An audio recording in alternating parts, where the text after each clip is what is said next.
Hello，大家好，我係 Andy。今期咧，我哋圍繞住咧80到120萬之間喺中山買樓，究竟有啲咩選擇？咁上期咧，我哋亦都同大家提過啦，由香港過嚟中山嘅一個簡單上嘅一個交通啊嚇。咁如果你未睇嘅朋友唔緊要嘅，我哋去到片尾咧會擺翻個影片，咁方便大家咧去撳翻嚟睇嘅。咁嗱。Andy 咧今日咧亦都會再帶一個消息俾大家。咁如果係好多香港朋友仔係打算攞住香港嘅一個收入證明過嚟中山呢一度買樓做按揭嘅情況下咧，咁其實咧依家喺規例嚟講咧，俾15% 首期就已經可以上車㗎啦。咁最重要即係講緊咩咧？13到17萬之間嘅首期啦，月供都係講緊3000到4000蚊不等咧。你喺中山有唔少嘅樓盤可以作為一個選擇。嗱，今日咧我哋亦都會圍繞住咧比較多香港朋友仔去揀嘅一啲區域，做一個簡單嘅一個分析同埋個人嘅一個見解，同大家咧去分享一下，睇下可唔可以幫到大家喺中山置業買樓上有啲咩幫助啦。咁記得睇到呢度嘅朋友，先撳翻個 like，撳翻個關注先，咁就唔會 miss 咗精彩嚟緊嘅一啲影片介紹嚇。第一個位置啦，我哋先由北部咧再同大家講起啦。咁其實咧就係講緊咧中山嘅南頭鎮。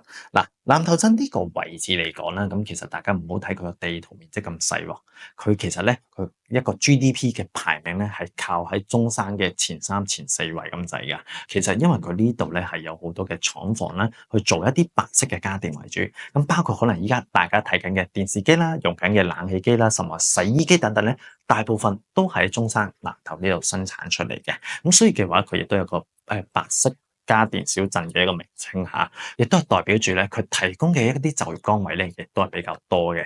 咁再加上咧，因為佢黐住咧呢一個佛山嘅容桂啦，咁容桂佢本身咧亦都係佛山順德嘅一個第一代嘅工業區，咁所以佢嘅一個發展啦，同埋一個商業配套各樣嘢咧，已經係好成熟。住喺南頭嘅朋友仔咧，本身一路嚟講咧，都係用緊容桂嘅一啲生活配套嚇。咁點解有好多朋友亦都會留意到南頭呢個位置咧？原因咧，因為佢呢度有啲明星嘅坐鎮同埋加持，大家熟悉嘅影后佘詩曼啦、家燕姐啦、肥媽啦，其實都會俾邀請過嚟呢度賣廣告。嗱，海雅繽紛城咧，亦都係南頭嘅唯一一個自設有個大型嘅商場喺度。仲有另一個賣點嘅，就係呢個南頭站啦。咁南頭站咧，咁其實咧佢向北走咧就已經去到廣州嘅南站。我哋香港西九龍文化區坐高鐵去到廣州嘅話嘅總站咧就係廣州嘅南站，即係同一個站點嚇。咁而南頭站向南行嘅話咧，亦都係落到去珠海啦，同埋去到澳門，亦都係過關嘅。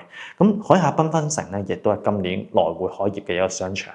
咁其實咧嚟呢個商場咧講緊咧5至10分鐘咧有個樓盤咧已經起到封頂㗎啦。佢就係一個咧都係一個細嘅發展商嘉寶潤熙園嚇。嗱，嘉寶潤熙園咧佢呢個樓盤咧咁其實咧佢個設施配套咧就唔算話太多嘅，但係咧佢就係勝在一樣嘢咧，佢個總價平啊！咁大家咧亦都可以喺個價錢表嗰呢度睇到咧，80零萬嘅總價咧，其實喺嘉寶潤熙園可以買到一個單位，而且係大裝修嘅3房。咁最重要，佢係步行去到商場，即係隔條馬路就已經係商場㗎啦。咁所以係非常之近嘅。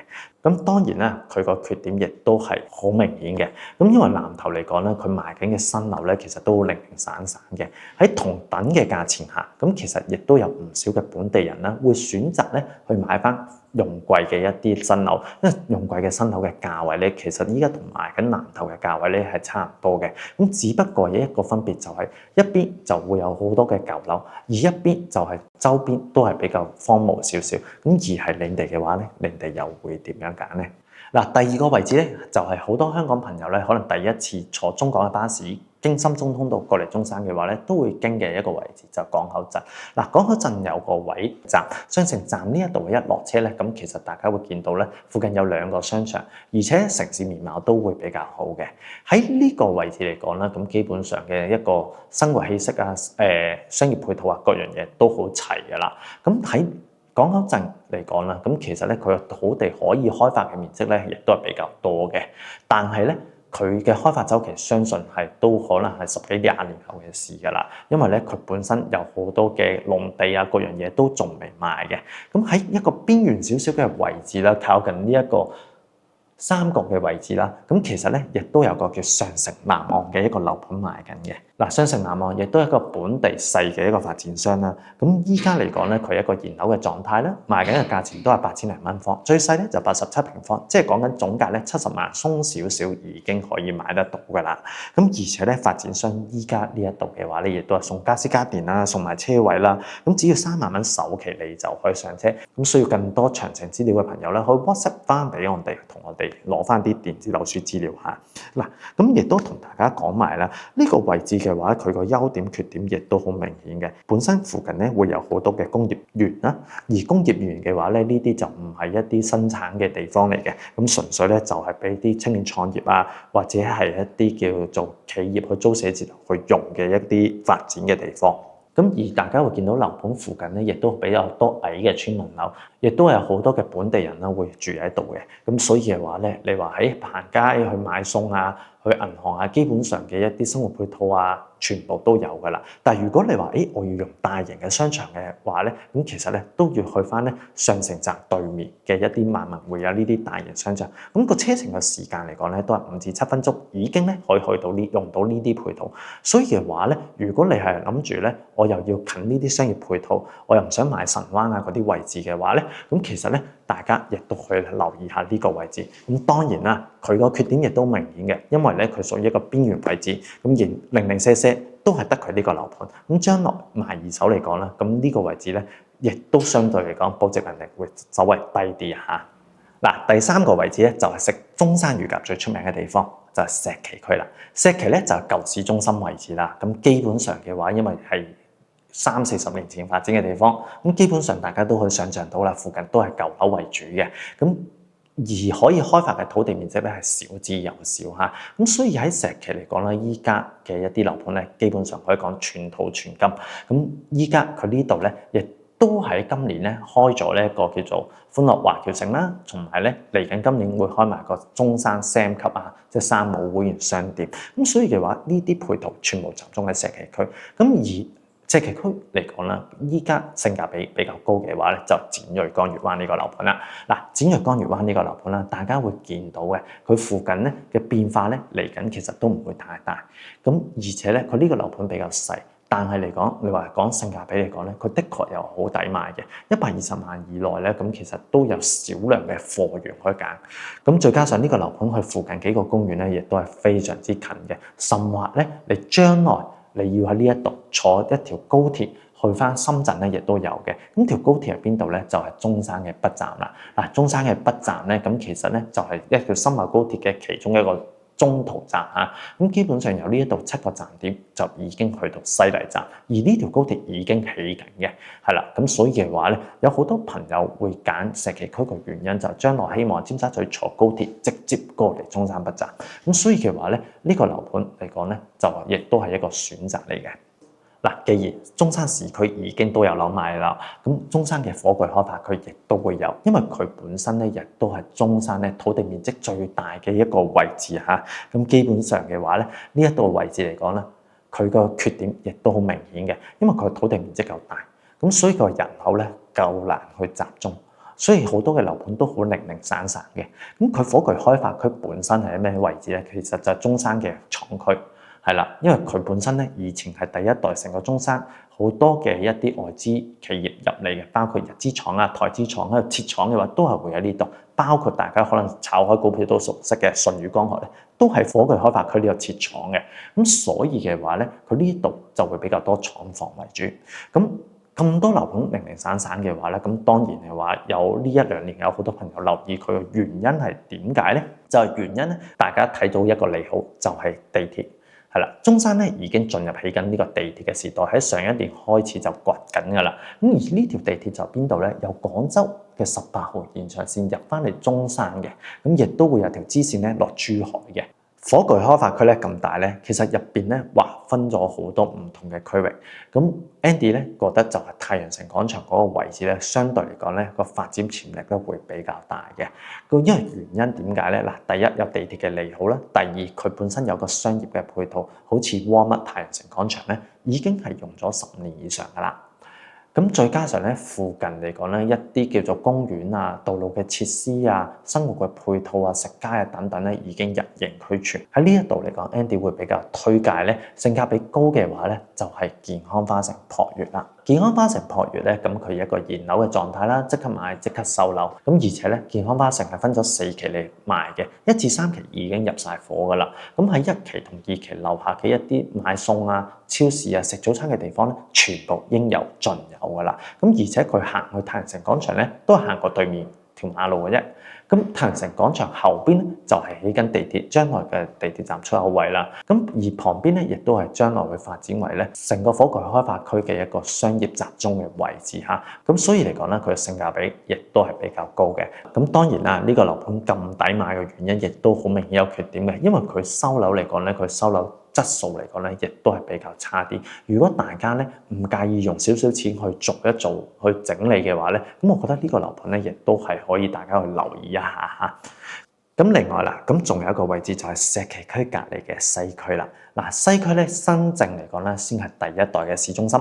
咁好多朋友咧以前嚟中山嗰陣咧，有去過國際酒店啊，甚至旋轉餐廳咧，其實都係中山嘅西區嘅。咁如果有好多朋友會細心留意到咧，好多中港嘅巴士嘅總站站點咧，其實都會停喺西區，包括啦永東啦、榮利啦、中旅啦、環島中港通嘅呢啲巴士站咧，全部都係停靠喺西區。咁好多朋友就可能西區咁係咪好舊咧？其實唔係嘅，西區咧入邊都劃分咗幾個位置。咁而彩虹片區咧，亦都係咧一個全新嘅面貌。咁佢附近亦都唔會有舊樓。咁好多朋友留意呢個位置咧，咁可能都會俾個樓盤去吸睛嘅，就麗新嘅中旅彩虹啦。咁但係麗新中旅彩虹咧，我哋之前亦都有影片同大家講過啲貨源嘅分佈，未睇嘅朋友可以去睇翻下。同一個位置會有同樣嘅醫院啦，會同樣嘅交通、同樣嘅生活配套，咁其實咧都有個性價比極高嘅樓盤嘅，就係呢一個越秀天悅灣，佢旁邊咧就人行公園4季嘅2期嚟嘅。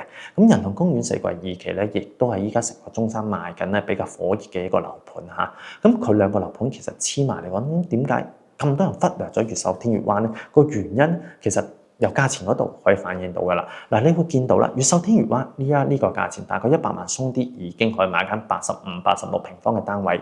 咁而去到咧公園4季2期嚟講啦，咁其實個差價咧爭咗13到15萬。咁點解咁多人都會選擇翻去人行公園4季咧？原因咧，佢嘅交樓嘅質地啊，或者質素啊，各樣嘢會比較高啲。咁如果大家咧係唔介意話，我揀啲質素差少少嘅，但係咧我純粹要性價比高，要生活配套嘅話，其實越秀天悅灣係可以做一個選擇。同埋有一個缺點咧，都要同大家講翻嘅，越秀天悅灣佢依家賣緊呢啲價錢嘅棟數嚟講咧，佢會靠近後邊嘅一條鐵路，係啦，呢條鐵路咧深茂高鐵嘅一個軌道啦。咁而越秀天悅灣咧，距離呢個鐵路嘅距離咧，講緊大概係30-40米嘅啫，所以係相當之近嘅。咁呢個咧亦都要值得大家留意下嚇。嗱，最後一個位置就係之前同大家講嘅坦洲鎮啦嚇。坦洲咧就會靠近珠海，但係咧所以嘅話咧，有好多香港朋友就因為咧覺得珠海個價錢相對比較高，平均均價4萬到4萬5蚊一平方。但係我入到中山坦洲嘅範圍咧，價錢平一半有多，係啦。咁其實咧，坦洲亦都係有個好大嘅致命傷嘅。個致命傷咧，佢第一不斷掘路啦，因為要迎合珠海過嚟居住嘅一啲人群啊。咁所以嘅話咧，而家你會去到坦洲，你會見到咧，周圍都掘緊路。喺呢幾年沙塵都滾滾㗎啦，都係不斷喺個掘。咁最第二咧，就係講緊咧佢嗰個電纜，佢喺一個自己嘅鎮區入邊咧，你會見到好多嘅一啲電塔喺度。咁而呢啲電塔咧，亦都係唔會拆，因為已經長期咗超過20年㗎啦。咁再加上一樣嘢，佢呢個樓盤嘅供應亦都比較多嘅。咁亦都係講緊咧，有18個，依家數得出有18個樓盤在售緊，就喺坦洲呢一度。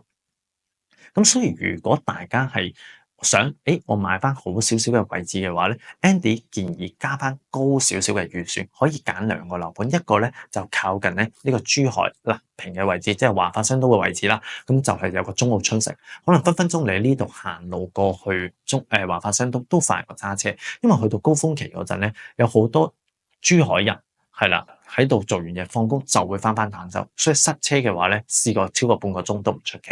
咁第二個樓盤亦都係要加翻預算嘅，就係靚過香港新鴻基嘅用料嘅一個位置，就係呢一個佳景康城啦。嗱，佳景康城咧，咁其實佢會靠近珠海嘅明珠站，咁而且佢呢一度嘅話，亦都係珠海三級配送範圍去到嘅一個樓盤之一嚟嘅。咁最緊要就係佢嘅會所配套啊，居住嘅人群啊，質素亦都會比較高。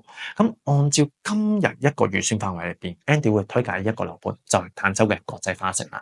嗱，坦洲國際花城咧，大家有航拍嘅畫面，你都睇到嘅。咁呢一度咧，已經係有個人工嘅大湖啦。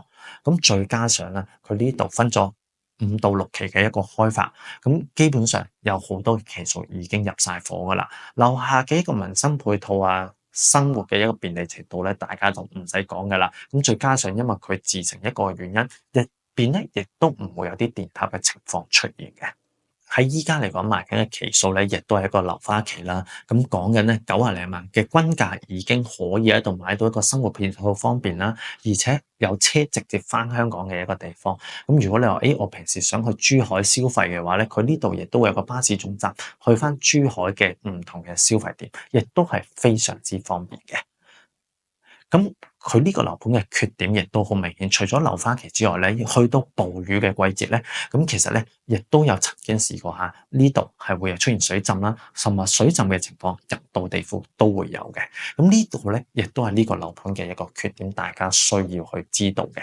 嗱，咁大家都發現啦，喂，80萬到120萬，原來中山都有好多位置可以睇，有好多嘅選擇。我哋只係抽咗咧幾個咧香港人最常去睇嘅一啲地方嚇。咁如果咧你哋都係覺得，我唔夠嘅話咧，咁其實有啲咩樓盤選擇嗰樣嘢，可以 WhatsApp 翻我哋，講翻你哋自己個要求，我哋再推介翻啲樓盤或者啲區域同大家去講一講嚇。咁然之後啦，咁睇到呢個朋友唔好吝嗇你個手指，撳翻個 like，share 俾你身邊有需要嘅朋友啦。咁如果你哋大家對於有啲樓盤都想知道佢嘅優點缺點嘅話咧，亦都可以評論區留言或者 WhatsApp 我哋都會覆翻大家嘅。咁我哋咧亦都會有舉辦咧呢度嘅睇樓團嘅喎。咁如果大家有興趣嘅話咧，可以隨時電話聯絡我哋啦。